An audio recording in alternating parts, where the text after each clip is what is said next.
The second half of the Rashi refers us to an incident in which David HaMelech purchased a piece of property from Aravna. The text in Divrei Hayamim uses the same terminology Kesef Maleh that is used by Avraham Avinu in his dealings with Ephron.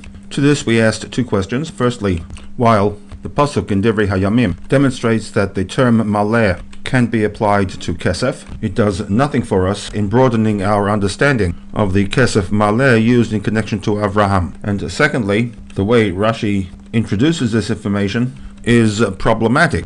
If our only concern is with the validity of the usage of Maleh in connection to Kesef, then who David spoke to is information that is not germane to the topic. The Rebbe in the SICHAH then proceeded to identify the chidush that Rashi brings to the words Bekesef Maleh, that the Maleh does not refer to the Kesef, Shkalim Gdolim versus standard Shkalim, but rather that the word Maleh refers to the content of the agreement, specifically the Ma'arat HaMachpelah, whereby Avraham commits himself to pay rather than receive the property as a gift. The argument in favor of option 2 was that an acceptance of option 1 leaves us with a situation that it is in conflict with the Pshuta Shel Mikra. As of Pasuk 9, no amounts of money had been mentioned. It would have been pointless for Avraham to mention to the Bnei Chet that he intends to pay not the standard shekel but shkalim gedolim. It is for this reason that the Kesef Maleh is understood to be a rejection of the previous offer that the Ma'arat HaMachpelah be gifted to Avraham in recognition of his status as a godly person.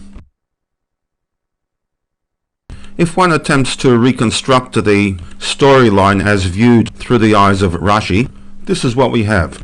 In Pasuk 4, Avraham approaches the Bnei Chet and asks that Tenu li achuzat kever imachem. It would seem that Avraham, in making this request, had a particular location in mind, namely the Ma'arat HaMachpelah, situated on a piece of property owned by Ephron. In this initial request made to the Bnei Chet, he asks Tenu li, which at this stage he would be merely asking for permission to bury Sarah in their territory, with the introductory statement that Ger v'toshav anochi imachem. I am clearly not a member of your tribe. I do not have citizenship rights, and it is for this reason that I am asking for permission to bury Sarah in the tribal lands of Bnei Chet.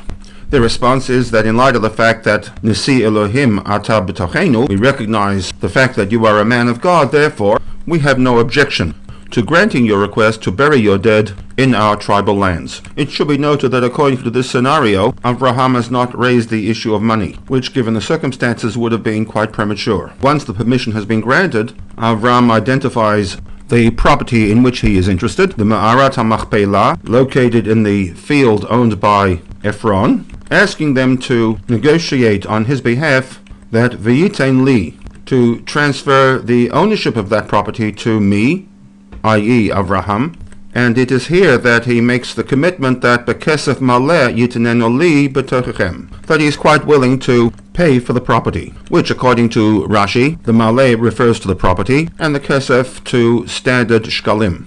There is, however, a second dimension to this offer to pay Kesef Maleh, and that is an insistence that the transfer of ownership does not come as the result of a gift, a MATNAT CHINUM. In the words of Rashi, Ashalem, not a matnat chinam. And while here there is no evidence that Kesef Maleh rejects a matnat chinam situation, we do find that link in Divrei Hayamim, in the purchase of the field by David HaMelech from Aravna. And it is for this reason Rashi introduces the pasuk from Divrei Hayamim into his commentary.